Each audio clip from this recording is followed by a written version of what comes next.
Hello বন্ধুরা, শম্পা রান্নাঘরে সবাইকে স্বাগত। আজ আমি অন্য ধরনের একটা ভিডিও নিয়ে চলে এসেছি। আমার ননদের আইবুড়ো ভাতে কী কী আয়োজন করেছি সেগুলো তোমাদের সাথে একটু শেয়ার করছি। একটু রান্না থেকে সরিয়ে অন্য একটা ভিডিও নিয়ে এসেছি, তোমাদের ভালো লাগবে। দেখো, প্রথমে আমি এখানে চিংড়ির মালাইকারি করেছি নারকেল দিয়ে।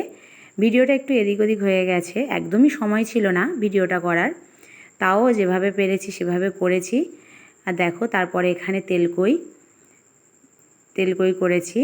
তেলকইয়ের পাশে আছে সর্ষে পাবদা মাছ হলেই তো সর্ষে হবেই, তাই এখানে সর্ষে পাবদা করেছি। বন্ধুরা, ভিডিওটা একটু এলোমেলো হয়ে গেছে, কারণ একদমই সময় ছিল না। যেটুকু পেরেছি করে সেটুকুই দেখাচ্ছি তোমাদেরকে।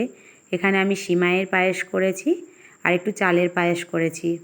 আর ঘরে মিষ্টি দই আমি পেতেছিলাম, সেই মিষ্টি দই দিয়েছি। আর এখানে আছে ডাল দিয়ে মাছের মাথা দিয়ে ডাল। এখানে আছে পটল চিংড়ি একটা তরকারি, আর আছে একটা অনেক বড় একটা মাছের মাথা, সেটা আমি ওকে ভেজে দিয়েছি ভালোভাবে ছাঁকা তেলে। আর এখানে আছে সর্ষে পার্শে মাছের সর্ষে করেছিলাম, সেটা দিয়েছি। আর এই মাছটা আমি ভুলে যাচ্ছি, এই মুহূর্তে মনে পড়ছে না, এটাও একটু ঝাল করে দিয়েছি।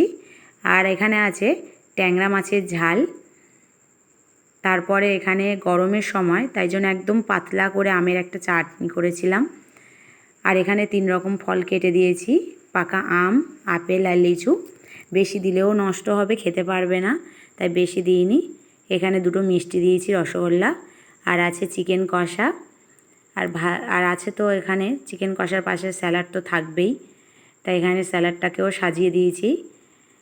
তারপরে আমি এখানে ভাতের সাথে দিয়েছি একটা বড় ফলি মাছ ভাজা দিয়েছি, শাক ভাজা, কাটা পোনা মাছ ভাজা, আর আছে উচ্ছে ভাজা, বেগুন ভাজা, পটল ভাজা, আলু ভাজা। সাদা ভাতের সাথে দিয়েছি। আর বেশি কিছু করে উঠতে পারিনি, আর একটু কিছু প্ল্যান ছিল, কিন্তু ওই ঝড় বৃষ্টি ছিল এত, তার মধ্যেও যে ওরা এসেছে এই অনেক।